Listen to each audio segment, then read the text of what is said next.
Shapecast is my mold system and software for creating one-piece molds. Overall, it works pretty well, but it definitely has this limitation of one-piece molds. However, I have been doing more and more custom molds that get over this limitation. I've actually been working on one recently, which is why I've been a little bit busy. The form itself is a secret, so I can't show that, but here is part of the mold system. All in total, this will be about 12 pieces. And it's going to be a multi-part mold and allow plaster on plaster pour so the faces all fit well together. However, creating this is not cheap. And when people reach out about custom work and I give them an estimate on the price, I'll get one or two reactions. Either it's like, yes, great, let's do it, or like, oh, wait, that's way too expensive. Hi, I'm Kent. In this video, I want to dig into that notion of too expensive and talk a little bit about the business side of pottery. When I started ceramics during the pandemic, I was really just getting into it to do something very physical, something tangible, something very different. And I've really enjoyed it over the years, and I've progressed over time. My philosophy was to go ahead and make lots of pots. I know that's basically how people learn, by iterating and trying over and over again. So my goal was just to produce a bunch, knowing that the first few weren't very good. I actually intentionally made planters and I have a bunch sitting outside, and indeed they aren't very good, but luckily the plants don't care too much. However, as I practiced more and more, my pots got better and better. The problem is, soon I quickly ran out of space, and I needed a strategy for getting rid of the pots so I could keep making more. I suspect that this story is somewhat familiar for many of you. And of course, the first place you turn are to your friends and family, and you start giving them their pots, although pretty soon they have more than they need, and you need another strategy. So I think a lot of potters that get into this maybe for fun often transition into selling their pots. So there winds up being a business side of the story. Some potters directly get into ceramics to be able to sell their work. Others, I think, come into it more like I did, more through the back door. It wasn't my intention at all to sell pots, but I wound up doing that mostly just so I could keep making them. Even today, selling my pots is not a priority. However, I do definitely take a business perspective in doing so. I think that business perspective comes from a few things. My PhD minor was actually in business, and I've started a couple of companies, including the one that's behind Shapecast right now. I've spent my whole career in Silicon Valley, where there definitely is this notion of starting and creating new products. And actually, most of the content I consume is related to business in one way or another. I think the business side of ceramics is something that a lot of people really haven't thought much about, or they realize afterwards that they're in business. And it may not be their primary goal. Just like for me, the ceramics piece, the business isn't the primary goal. But I think it's wise to have some decent understanding of how it works so you can make good decisions. Some of you may be hobbyists and only make a few pieces and plan on staying that way. But I think as soon as you do transition into selling at least some parts, it's useful to have this business notions. It may not be the core of what you think about, but having it in your back pocket's useful. So when I hear the reaction that my custom molds are too expensive, one, it could be that they are actually hobbyists and it really is just an expense for them. They're spending their money, they have a budget each month, they're willing to put into ceramics, and they expect that money to basically disappear. However, if you're selling your work, even for a relatively low cost, you can actually look at it in a very different way. And then it really comes down to the value that you're getting from any of these costs. So at the heart of it, a business is a machine. There are a variety of inputs. So for ceramics, it's things like clay and firing costs, or in the case of slip casting, materials for making molds. And then the output is finished work, the fired ceramics piece, and ideally some excess cash. So what is cheap and what is expensive? Well, it really comes down to the person buying it and the value they get out of it. If you get a lot of value out of it and the cost is relatively low, then you think it's a good deal. However, the person selling it may actually still be making a fair bit of money on that. What you really want is the result. You don't really care how they made it. So for example, imagine a novice potter that spent days and days making a pot and they wind up with something really good at the end, but it took them a long time, versus a master potter that sits down in maybe 20 or 30 minutes and puts out the same pot. If they really are the same, they look the same, they function the same, then the time associated with making that pot really isn't part of the value. And I think this is an easy trap to fall into. A lot of ceramic artists I've talked to will basically price their work based upon time, but this isn't really an hourly business and the consumer doesn't really care how much time you put into it. Time is kind of loosely associated with quality, but if you can put out quality work quickly, that's great. Maybe another example, you're at the ceramic supply store and see an awesome glaze and you think it will look great on your pots. And it's priced at a given price. Do you care what materials went into it? Do you care how much R&D went into it? Probably not. You just know that it looks great on your pot. It could be a happy accident they put together and they came up with this new glaze formulation very quickly, or they may have spent years and years doing R&D creating that specific glaze so it worked well. As long as it works on your pot and looks good, the inputs don't really matter. And so I think this decoupling of value from cost is an important idea. And the value really is in the eye of the beholder. Maybe that glaze looks awesome on your pots, but I look at it and it's like, no, that won't fit my pots at all. So for me, the value is relatively low, but for you, the value can be really high. So value and price aren't these fixed notions. So this is true for the inputs into your ceramics practice, but it's also true of the outputs of your practice as well, the pots that you sell. I've seen many stories on Instagram where people come up to the fair and picks up a pot and says, why is this more than $5 that I'd pay at Walmart? Clearly they don't understand the value. Others would happily spend $100 on that same pot because they understand the hard work that went into it, the fact that it's handmade, they like the story of the artist. There's a lot of emotional connection to that piece of work. You don't want the Walmart buyer, you want the one that really values the handmade piece of work. So hopefully all that makes sense. What I want to do next is basically jump into the computer and talk more specifically about some of these costs and prices and what is too expensive and what isn't. To start with, imagine I had a machine, and if I put in $1 and it gave me $2 back. Is that expensive? Well, no, that's actually a great deal. I'd play that machine as much as I could, especially if it was guaranteed in some way or I had trust that it would work. Okay, well, what if it took $1,000 to put in the machine and I got $2,000 back? Is that expensive? Well, maybe in terms of absolute terms, $1,000 is not a small amount of money, but getting $2,000 back, well, that's still doubling my money. That's a good deal. Maybe I don't have $1,000, I need to go find it, borrow it, save up for it. But if I have belief that the payback's gonna come, then I should go ahead and put that money in. Or what if it's $10,000 and I get back $20,000? Same idea. If you're a hobbyist, there's no expectation of getting that money back. You expect to put in the $1 and get $0 back, or you expect to put in $100 and get $0 back. But if you are selling your pots, even at just a modest profit, then you can actually get that money back. All right, so here is a bit of an ugly spreadsheet that I put together. And the idea is really to list the variable costs. So these are costs basically per pot. There are other costs that are called fixed costs that don't depend upon the number of pots that you make. These are things like studio space or kiln or things like that. Basically infrastructure that you have to pay for no matter what. Versus here in the spreadsheet, these are really per pot costs.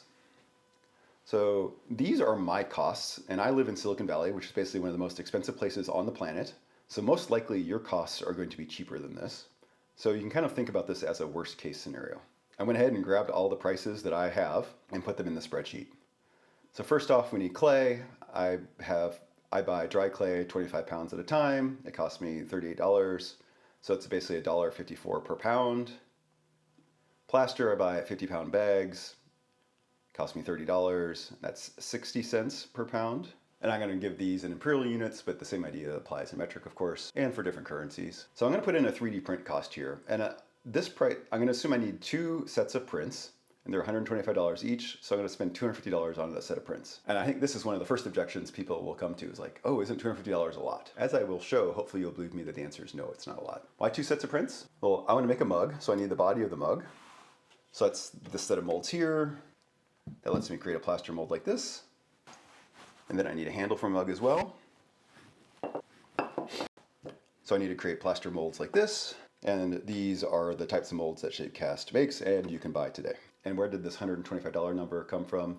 I basically went to some online 3D printing places, some based in China basically, that will 3D print on demand and ship basically anywhere in the world. And I got some numbers kind of similar to this. These are a little bit higher, but I figured it'd be better to round up just to prove the point. Now we have some other costs like firing the pot. So for my mug here, I went ahead and measured the volume, and around here, people charge basically 4 cents per cubic inch for firing. So together that's $9.50 for both a bisque and a glaze firing. Again, I live in California. Electricity prices around here are very expensive, and as are labor costs. So this is assuming you basically go out and have your pots fired. If you have a kiln yourself, then things will be cheaper. So my costs are actually cheaper since I have a kiln. But this is what I charge other people to rent out my kiln space. Glazing a pot, I don't actually have good numbers here, so I went and used some others from Old Forge Creations, Joe Thompson, and I rounded them up a bit. And I went ahead and put in a line item for other costs. I put that at $10. Imagine this is shipping and handling fees, so boxes and packaging, or maybe you are at a booth selling in person and there's a booth registration fee. So I basically made this $10 per pot. So I'm going to make an assumption that we're going to make an addition of 100 pots. And then, so this part here then is a breakdown of our costs per pot. So I weighed a bunch of my bone dry pots and I used 0.85 pounds of dry clay to make the 100 pots. That comes up to $130 of raw materials. The firing is $950, the glaze is $150, the other costs, it's this $10 times 100, so $1,000. My plaster, I used 5.5 pounds of plaster, and I'm going to assume I get 20 pots from a single plaster mold. I think this is rather pessimistic. You can actually get more casts out of a single plaster mold, but wanted to, again, kind of do worst case.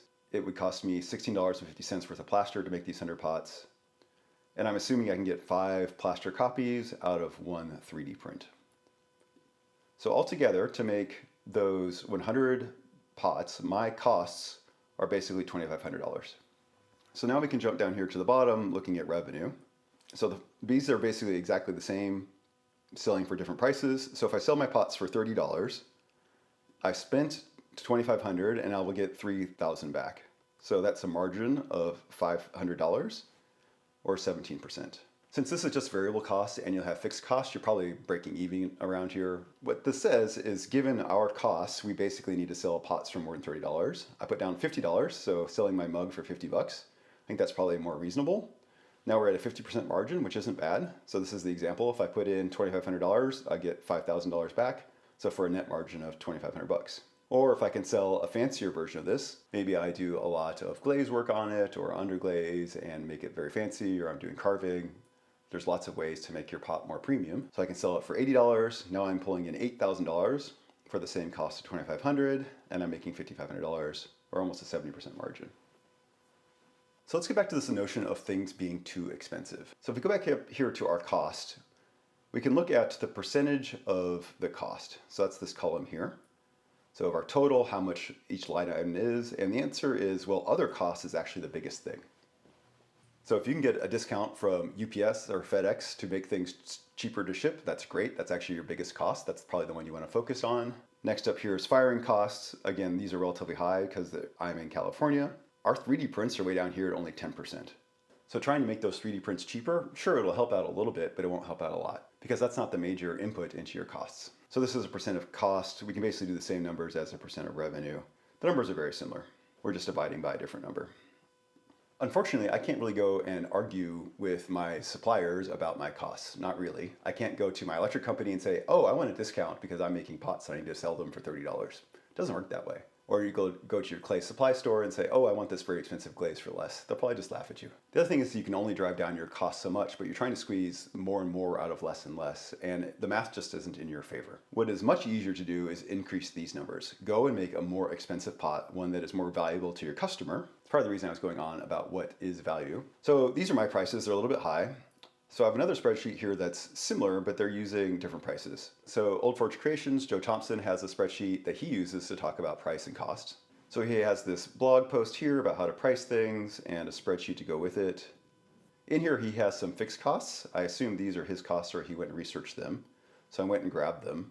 He also has this table here on basically how much it takes, how much clay he's using for some different pieces. And he also has a lot in here about time.